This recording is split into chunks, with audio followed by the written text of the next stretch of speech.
dyan eh. No? Ayun nga, ang problema kasi ang lipunan natin, napakarami natin interconnection sa bawat isa, na minsan, flimsy na, wala na talagang basis ang magiging usapan. A friend of a friend of a friend. Sa atin, ma-identify mo pa, pero yung connection na yon very flimsy. Kasi kung yan ay binigay na, yung pinag-usapan namin yan, kung yan ay diretso niyang inalok sa kanya, nang talaga nag-aalok, arestado na yung kagad.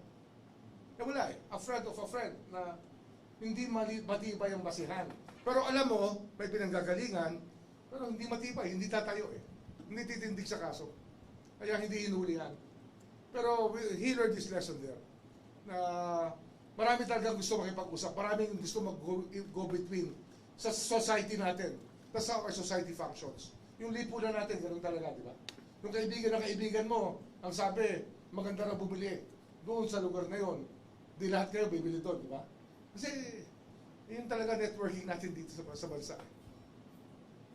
Sir, can you confirm isang contractor doon may congressman na?